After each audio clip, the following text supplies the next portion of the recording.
Hi, everyone. Happy Cinco de Mayo. For those of you that are partaking in Cinco de Mayo today.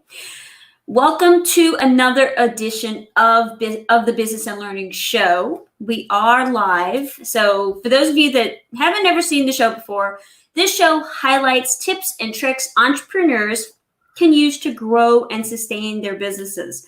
For more information on this episode and other episodes, you can go over to businessandlearning.com.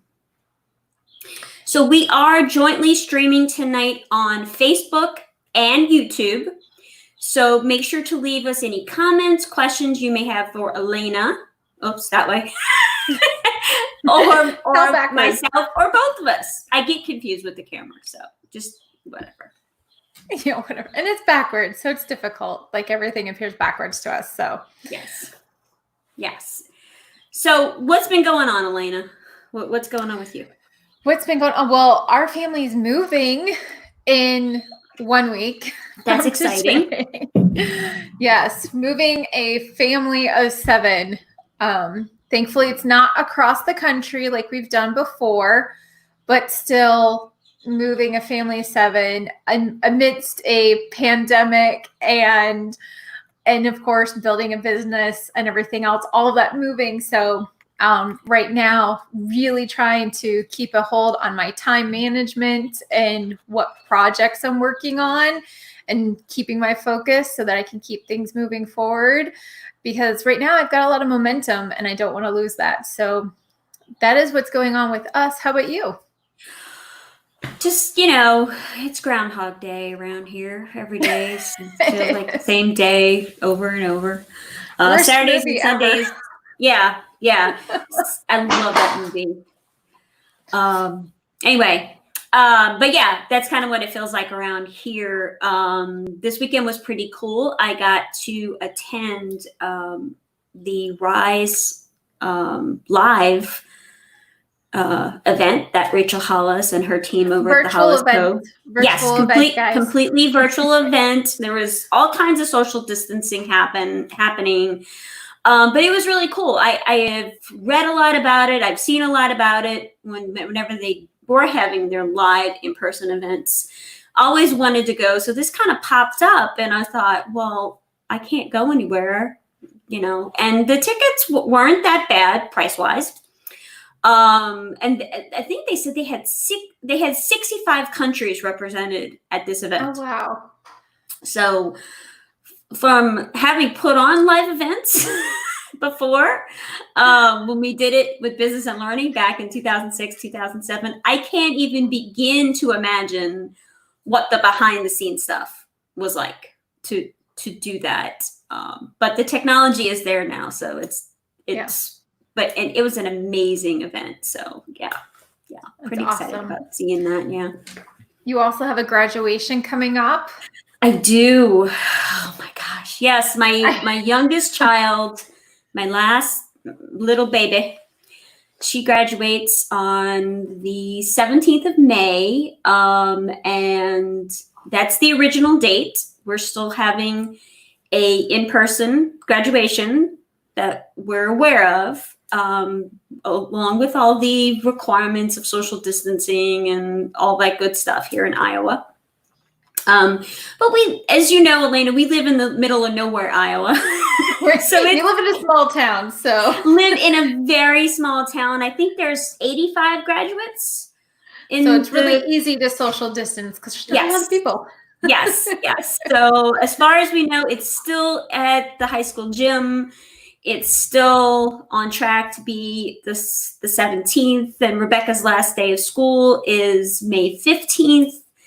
So yeah, I don't think I've said this on the show lately, but when we went to pick up her graduation cap and gown from the school, I think it was like last week, maybe the week before.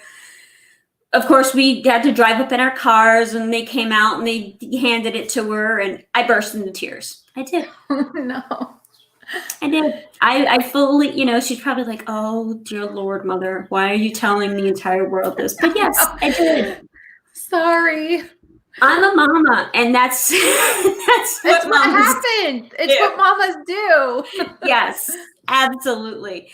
So yeah, so that's kind of what's is on the horizon for us. We are not having her graduation party until later on this summer, when all of our family and friends and her friends can attend, and we feel that it's safe for everybody involved. So yeah, so we're just kind of, we'll do the graduation, and we're just kind of waiting until later on this summer, and then we'll have one big gigantic party for her. Awesome. Sounds like it's, I mean, even though like things are, I guess, crazy, you could say crazy, but it's just a part of life. And we're just both kind of like taking one day at a time and moving, and dare I say pivoting where needed. And again, all I can see is friends in the couch. Pivot. Oh my goodness. That's all I can see. So yes, me too. Yeah. So we totally need to get into Rise here, because you mentioned about the Rise conference, and one of our themes here this month at Business and Learning is all about time management and growth mindset. And I know that there was a lot of that kind of went on at Rise. Oh, there was tons. I mean, I have a whole notebook, and I will show you my little notebook here. And it is just filled with all kinds of little nuggets of information. The speakers that were there brought the fire. I mean, seriously brought the fire. There was encouragement, there was inspiration, there was tears by me just listening to some of this stuff. It was just absolutely amazing to be a part of that. They talked about all kinds of stuff, and they had some amazing speakers. Ed Milet was there, John Maxwell, of course, Rachel and Dave Hollis were there. A number of other speakers were there as well, and it was just the coolest thing, just to listen to all the different speakers and what they brought to the table. And they had this common theme of being courageous and embracing growth, and having this forward action, this forward momentum that's going to propel you. One of the things that they kept saying was that courage is not the absence of fear. It's being afraid, or being, having anxiety about your situation, whether it's COVID-19 or the hurricane season, for everybody in the southeastern area. But anything that you're scared of, but one of the things is that you keep moving forward, you keep having that forward momentum, and accomplish the goals that you can accomplish. And it was just absolutely amazing to attend. I love that. I love that courage is not the absence of fear. It's just moving forward, and just in spite of fear. And on fear, one of my favorite acronyms that I've heard for it, which is it called acronym or whatever, where it's false evidence appearing real. I love that. And anytime like I feel not necessarily afraid, but I feel that brick wall, that invisible brick wall come up, I'm always like, okay, what is it about this situation that I'm fearing that probably isn't true?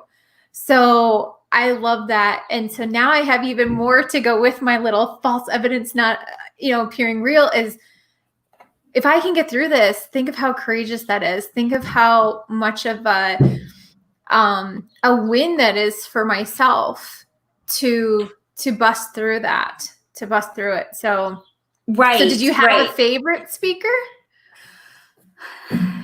I'm putting you on the spot there. I had it was either going to be Dave or Rachel. Without a doubt. Dave was very good. I thoroughly enjoyed hearing what he was sharing, but Rachel she spoke. I think she spoke 4 times throughout the day. It was like 9 hours of programming, which just is amazing. Mind-boggling. Like, I don't see how this all, I would love to have been a fly on the wall to see how it all kind of came together, and putting 9+ hours of content together. Right. But she spoke so much over the course of the day that every time she was on, I was like, okay, I got to go. Rachel's back on The thing. I gotta go. Bye, family. See you later. You can finish that. I'll do it. Right. You feed yourself. Yeah, exactly. But so much great information. One of the things that was mentioned, and I don't remember exactly what speaker it was, but it was kind of talking about fear, and they said, fear is a liar. Fear is looking into the future. It's not what your reality is in the present. It's what you're thinking your future could be. So you have to take that and you kind of flip it around and go, okay, that's not my reality. This is my today. What's happening in this moment today is my reality. And it was just really lots of great information that caused you to go, yeah. Like I had so many aha moments throughout the day. I think I had at least 5. And I was just like, oh yeah. Yeah, I am doing that. I need to stop doing that.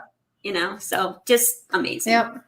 That's a thing that I've been really working on is being where my feet are.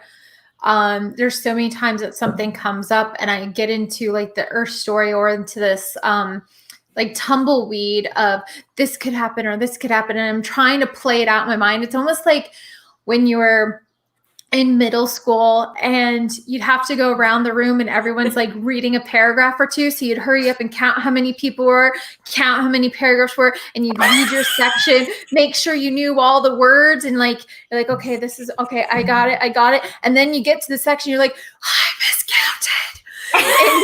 And you prepared for the wrong thing.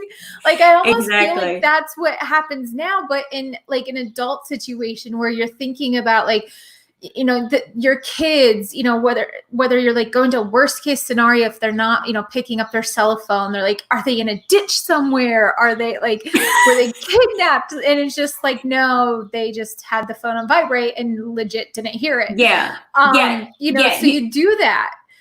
Right. Yeah. Like your mind goes immediately to the dark place. Right.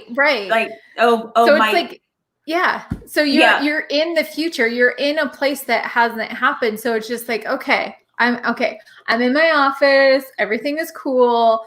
And just being where your feet are so that you're not in that fear place. It's like, I'm doing this. I've got it. it. So I love that. Yeah. It's one of the other things that they've they talked about throughout the day was fixed mindset versus growth mindset. And we've obviously talked about that. But one, it was just amazing to kind of look at, they presented different examples and how your brain reacts to certain things. And, like when you are in that fixed mindset, you feel like this is the best I'm ever going to be. I was just not made to do X. I was not made to be a writer.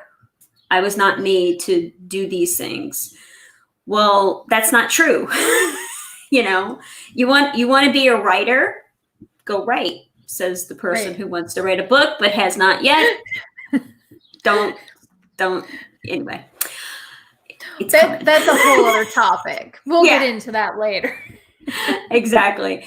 But it was just about you don't know how to write a book. Go Google it. Everything is available on Google or YouTube for free. I guarantee there's something on YouTube on how to write a book. If you find something or you go to look for something that's not on YouTube, that's what you need to be writing about and doing videos about, because I guarantee other people are looking for it too. Right. Exactly.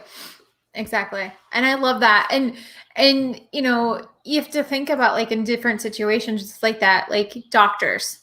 They don't stop the day they graduate. They keep learning. They keep doing, learning new methods. Same thing with teachers. They, our kids have in-service days, which the teachers are going to conferences. They're learning different things. They're expanding their skill set. So it doesn't mean like as an entrepreneur or a hairstylist or a chiropractor or a boutique owner that you're going to stop the day you start one thing. No, you're going to keep learning how to better it and further your skill set. So I love that mindset. Yeah. I mean, it's, and if anyone out there is listening and or watching, and you go, well, I'm of that fixed mindset. I've been like this. I'm in my late 40s into my 50s or even older than that. And I'm too old to change. No, you're not. So don't believe that. You can overcome that. Is it going to take work? Yeah. Is it something that you can accomplish? Absolutely. You just have to put in the work, put in the time. If it's, depending on what the situation is, there's always therapy that can help you change those areas of your life to be more self-confident and to work on the things that maybe you need to work on, Right. whatever that may be, and then just continue moving yourself forward.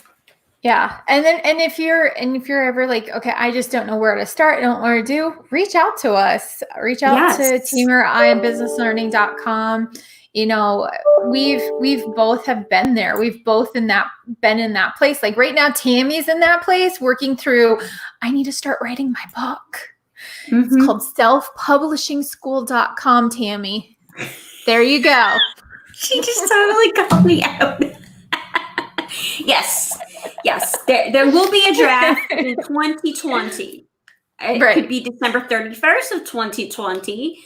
But it will happen. But there will be a draft. Right. And now we're all going to hold you accountable.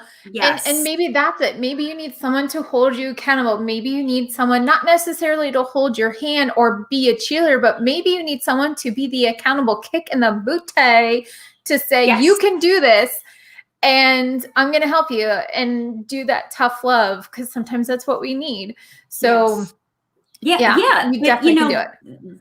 But that's the thing, is when you just keep it to yourself and you go, oh, I'd love to write a book one day. That sounds amazing. Yes, that's on my list of things that I want to accomplish. But then if you don't share that with anyone, like I've shared it with my husband before and obviously Alaina, but not the world. But now I have. So now I have to write the book. Like here's another example. So we have one of our viewers just said hi. So Latoya said hi. And she's a great example of this. So she has an amazing Instagram account talking about being keto. And she's using her Instagram account to hold herself accountable to her health choices. And while she's doing it, she's also sharing about it with the people. So like I follow her and she's always talking about like amazing things. So like you just have to do, you just got to like, it's that first little step that's always the hardest. But once you take the step, then it's like, oh, okay, that was easier than I thought. And then it's the next step. And then it's the next step. And the next thing you know, you're the king of the world and you're on a ship with Kate Winslet and everything is like, woo. As long as you're not on the board with DiCaprio. Yeah. I don't, poor Jack. Jack didn't have to die. I mean, maybe that's an unpopular opinion, but I don't believe Jack had to die. There was room. No, there was room for both. There was. I mean, I get it. It makes a better story, but whatever. Right. Yes, Hollywood. Darn you, Hollywood. Please don't send me notes on that. Y'all. I know. Sorry. We digressed. I'm sorry. Bad use of Hollywood analogies. Okay, so one of the things that you're going to have to work on if you're going to make this book happen by December 31st, 2020, because we're now going to hold you accountable to it. So that is time management. As we know, like I'm moving, you've got a kid graduating, we've got a lot of things going on. And I think that's a big part of like even growth mindset, because if you're going to be adding on courses and masterminds and things like that to continue growing, how do you keep up with your, day to day plus add in those other things? Right. I mean, and for the disorganized mind like mine, it's even more important to have some sort of, she's laughing because she knows it's 100% true. That's why Alaina does most of the backgrounds. But it is true. But it's you need to figure out, and you need to figure out what organizational system works for you in the way that your brain works and your lifestyle and things like that, obviously. But in order to accomplish those goals, you kind of need to have some time management and go, okay, this is what I want to do. This is when I want to do it by. What are the things that I need to accomplish beforehand? And how do I work that into my time management? Yeah. I love that back work that you just mentioned. That's actually something in Alex Sharfin's training that we use here with Business and Learning, is you kind of write out your goals and then you backtrack. Okay, what do I need to do this year to reach that 5-year goal? What do I need to do this quarter? What do I need to do this month? What do I need to do this week? And you kind of start with your goal and then you back it up and be like, okay, what can I do right now that's going to help that first step, that, get that first step. So I love that. Set it and then backtrack it. Right. So if you need to write, let's say 60,000 words, I have no idea. I'm just taking a number. She's just throwing a number out there. But how many words if you want to have a first draft by whatever date, how many words do you need to write per day, per week? What is that writing schedule going to be for you to accomplish that goal? So then you have to sit there and kind of look at your schedule and say, okay, I need to schedule 3 hours of writing time per week for me. That means no husband, no kids, no business, no nothing, but me sitting at the computer and writing this book, whatever it may be. I have no idea. So, but that also, you need to also include like what I do is include like my me time that I'm, when we can go to salons again or the coffee house or lunch with friends or whatever, I work that in, just so I know, okay, I have this date that I can go do those things, but these days is writing days or whatever days. So, and I think that because sometimes people forget to go, oh, I'll write when I get some time. Well, you're never going to have time. I'm sorry. You have to schedule it. Yes. You have to. There are only 24 hours in a given day. I didn't make it up. I wish I did. Because I would have made it longer. I would have been like, no, 36 hours in a day. I was going for 72. I got 5 kids. I need 72 hours in a day. Yeah, right. But so schedule that out and see, okay, what are the things that you have to accomplish today? What are the things that you want to get to in each day? And just kind of schedule that out, whether if it works better for the day for you to do it every day. These are the things I'm going to do. Or if it's better for the week where you kind of have a little more flexibility in your schedule because you have 1,000 kids. I don't mean that at Alaina. I'm just saying in general. Right. See, and I do that too, like where I have, so when times were different, I would usually take one day a week where I would leave the house to work. So I work from home. My husband works from home and we homeschool. So there's a lot of people under the roof. And I'm surprised that kids don't come in here asking like, where's my sock? I don't know. There's another adult in the house. Go ask him. But, you're constantly being interrupted, which everyone right now is. So I've even lately have taken my fully charged laptop and just driven somewhere and sat in my van and worked on the laptop just in my van by myself, just to have that uninterrupted time. But when we were able to go places, I would go and sit at a local coffee shop and put my earbuds in. I'd put my Brain FM on, and it would just tune out everything, and then I could focus. I got so much work done in those like 3 to 4 hours. Then I would get in a whole week at home because it was just super intensely focused time.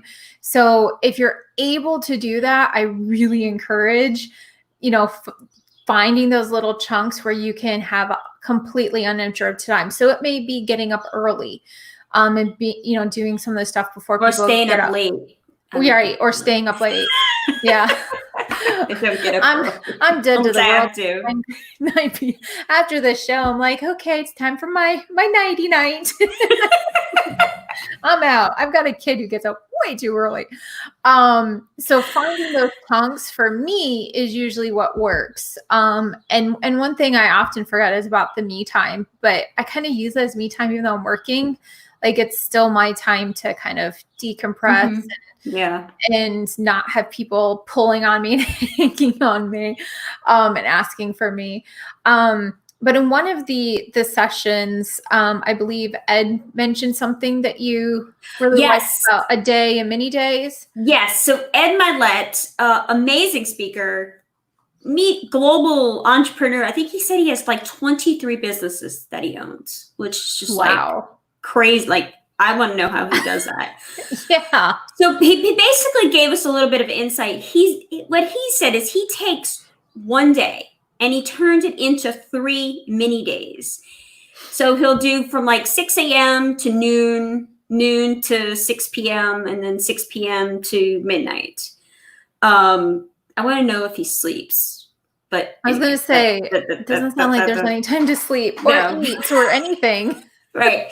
So, but what he does is he takes, the first chunk and he tries to he lists like what he's going to do in that time. And he gets as much of it done as possible. Like that is going to be for those things. That's that part of the day.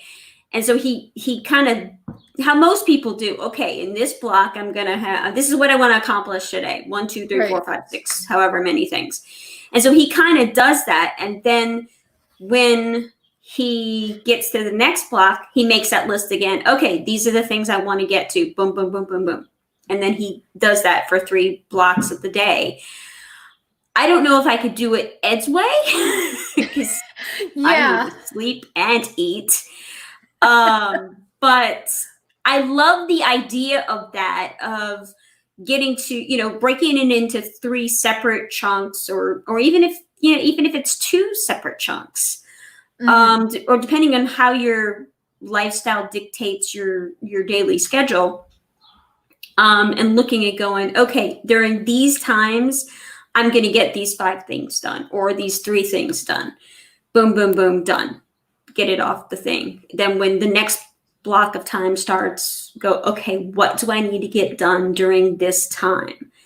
And schedule it out. If you need to have a meeting, schedule that meeting. If you need to answer email, schedule that time and make those times dedicated for those kinds of things. So it was really just, the breakdown of it was just kind of like, oh, okay.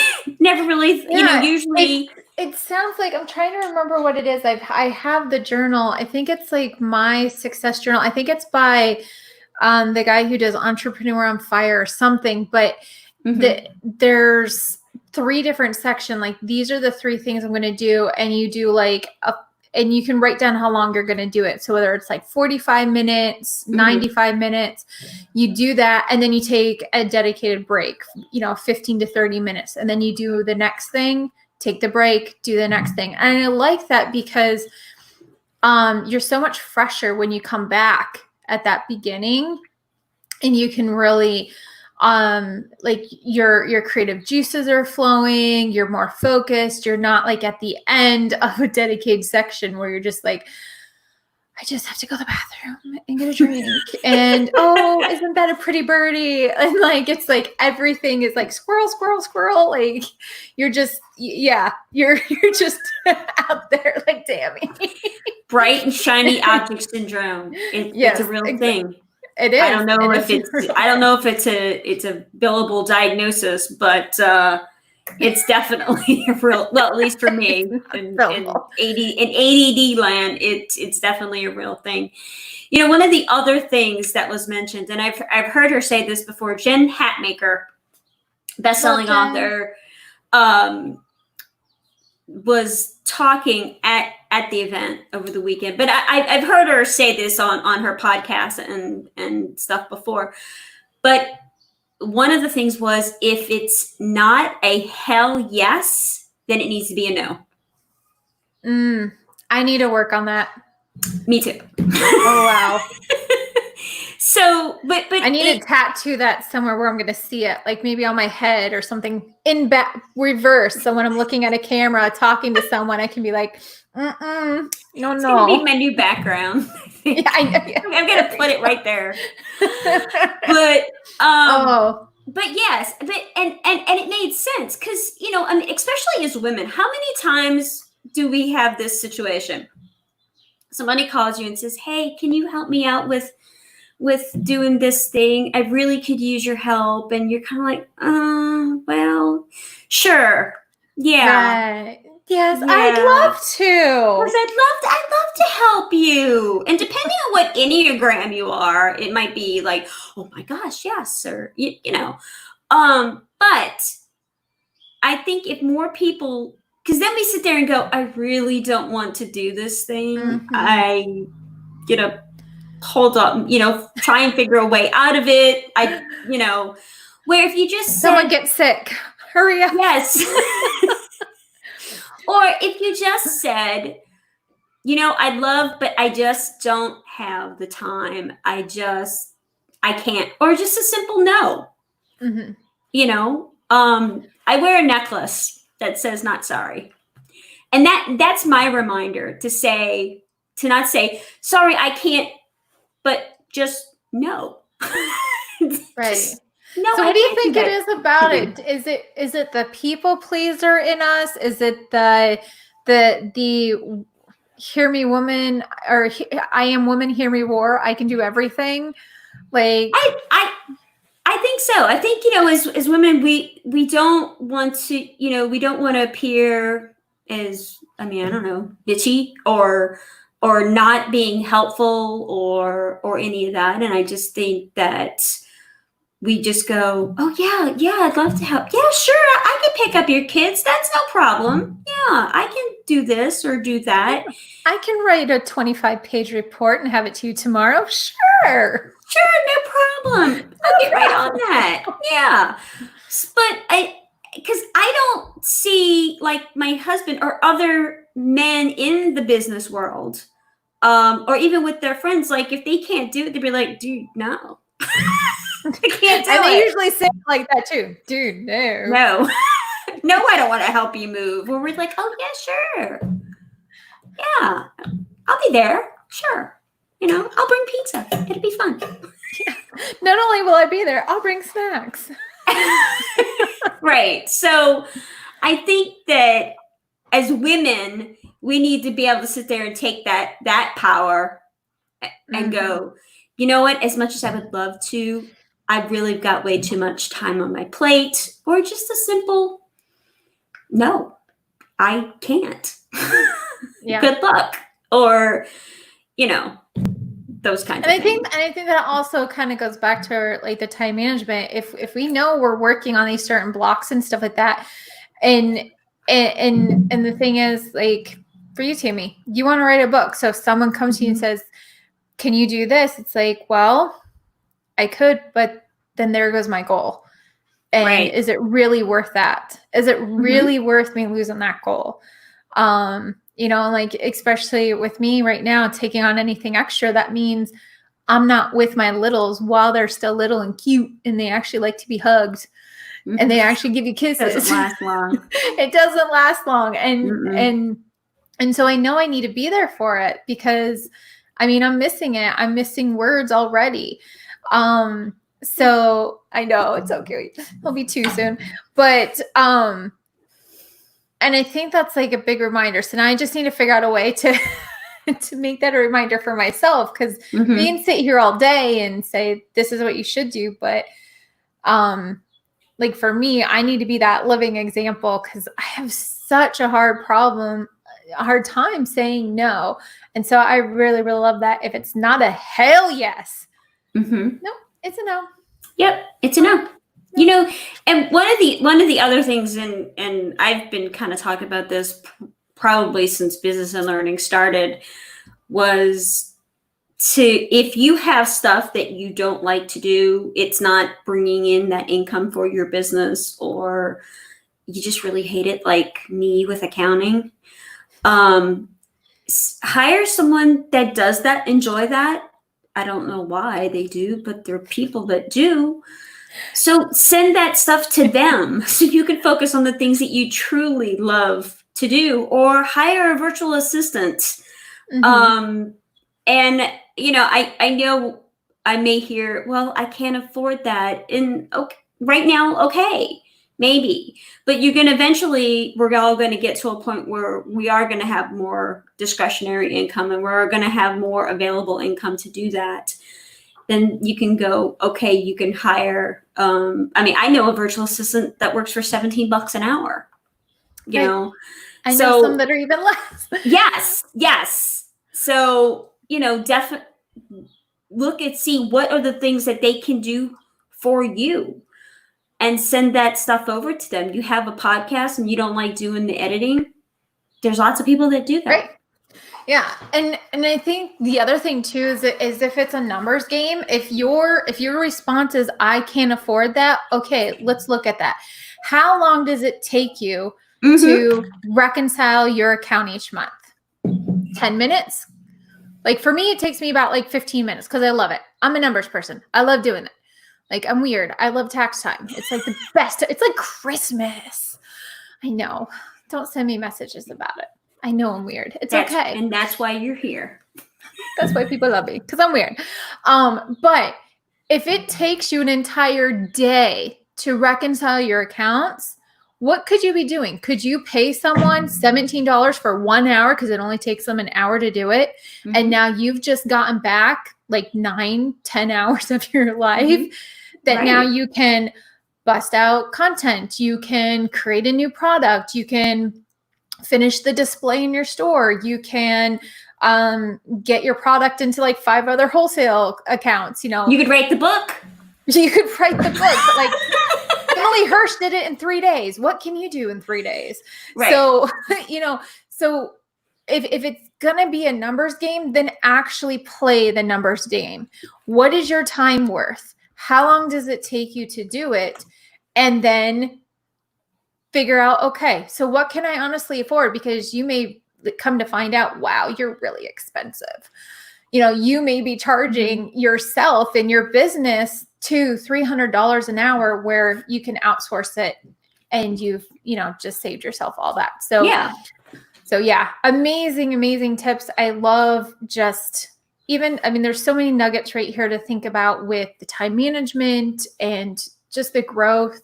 You guys can check out Rise. I'm sure they're still going to have stuff about it. You can see more on the website, but Tammy, I have one quick question for you. Okay.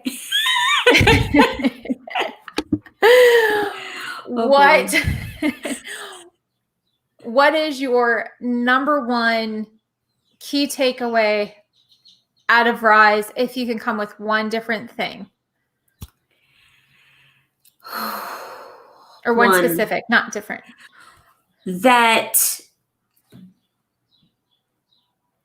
Hold on. I have it. She's got to see her resources. See, that's why you take notes. Yes. The one thing, honestly, is that you have the power to do all the things that you want to do. Don't let someone or something or some societal pressure say that you can't do it. you want to go back to school, you can figure out a way. You can always figure out a way to do it. Doesn't matter what it is.